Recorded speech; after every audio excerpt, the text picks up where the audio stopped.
বীর পিঁপড়ের দুঃসাহসিক অভিযান। গ্রামের নাম ছিল বনমালা।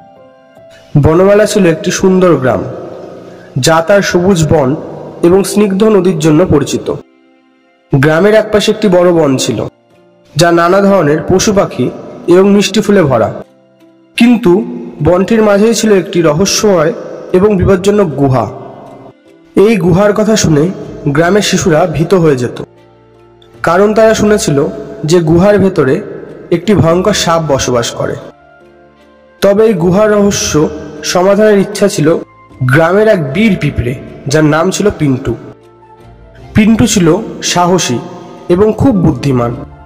তার সাহসিকতা ও কৌতূহল তাকে গুহার রহস্য উদ্ঘাটনের পথে নিয়ে গিয়েছিল।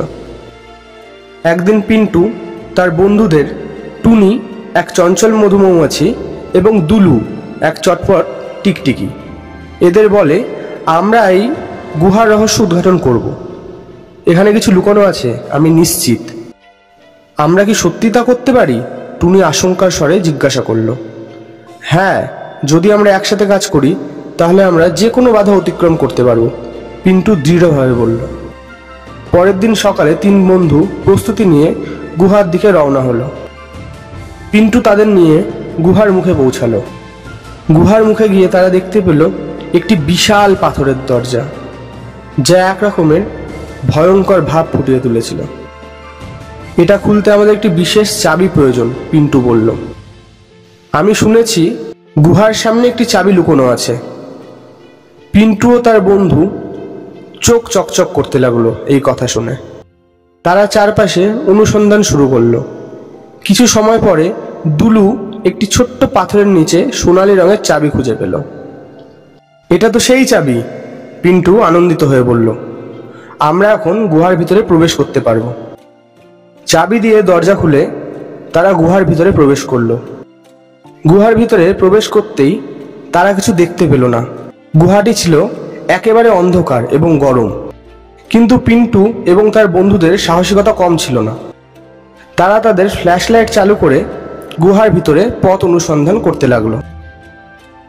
গুহার মধ্যে প্রবেশ করে তারা কিছু অদ্ভুত চিহ্ন দেখতে পেল। চিহ্নগুলির মধ্যে ছিল একে অপরের সাথে মিলিত কিছু রহস্যময় অঙ্ক। মনে হচ্ছে এগুলো আমাদের কিছু নির্দেশ করছে, পিন্টু বলল। আমরা যদি সঠিকভাবে এগুলো অনুসরণ করি তাহলে আমরা আমাদের লক্ষ্য স্থির করতে পারবো। তারা অঙ্কিত চিহ্নগুলি অনুসরণ করতে লাগলো এবং এক সময় একটি ছোট্ট কক্ষ পেল। কক্ষটির মাঝখানে একটি বিশাল সোনালী কপাল ছিল। কপালের সামনে একটি বার্তা লেখা ছিল। পিন্টু বার্তাটি পড়তে শুরু করলো। যে সাহসিকতার সাথে এ কক্ষ প্রবেশ করবে সে একটি গুপ্তধন পাবে, কিন্তু সতর্ক থাকো, এই গুপ্তধনকে রক্ষা করছে একটি সাপ। ঠিক সেই সময় একটি বিশাল সাপ গুহার কোণ থেকে বেরিয়ে এলো।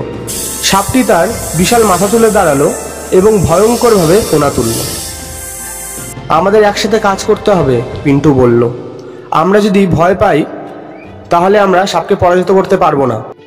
পিন্টু এবং তার বন্ধুরা সাপের দিকে সাহসীভাবে এগিয়ে গেল। টুনি তার মধুর শক্তি দিয়ে সাপকে বিভ্রান্ত করতে লাগলো। দুলু দ্রুত গতি দিয়ে সাপের পেছনে গড়িয়ে গেল, আর পিন্টু সাপটির কপালের দিকে লক্ষ্য করে সঠিকভাবে তলোয়ার দিয়ে আঘাত করতে লাগলো। সাপটি কিছুক্ষণ পরেই তলোয়ারের আঘাত পেয়ে মারা গেল। পিন্টু ও তার বন্ধুরা ভীষণ আনন্দিত হয়ে উঠল। হঠাৎ টুনি দেখতে পেল একটি সুন্দর সোনালী গুপ্তধন, যা গুহার ভিতরে রাখা রয়েছে। তারা তিনজন গুপ্তধনটির দিকে এগিয়ে গেল। পিন্টু আনন্দিত হয়ে বলে উঠল, আমরা সফল হয়েছি। তারা তিন বন্ধু আনন্দ ও গর্বের সাথে গুপ্তধন নিয়ে গ্রামে ফিরে আসলো। গ্রামের মানুষেরা তাদের সাহসিকতার জন্য তাদের প্রশংসা করতে লাগলো। পিন্টু ও তার বন্ধুদের সাহসিকতা এবং বন্ধুত্বে গ্রামকে একটি নতুন জীবন এবং আনন্দ এনে দিল। পিন্টু আর তার বন্ধুদের সাহসিকতা এবং বন্ধুত্ব গ্রামকে এক নতুন জীবন এনে দিল। এই গুপ্তধনটি শুধু একটি গুপ্তধন নয়, বরং এটি তাদের সাহসিকতা এবং ঐক্যের চিহ্ন রইল। এভাবে বীর পিঁপড়ে পিন্টু ও তার বন্ধুদের দুঃসাহসিক অভিযান বনমালার মানুষের কাছে একটি অনুপ্রেরণা হয়ে রইল। তারা জানতে পারল যে সাহসিকতা ও বন্ধুত্বের মাধ্যমে যে কোনো বাধা অতিক্রম করা সম্ভব।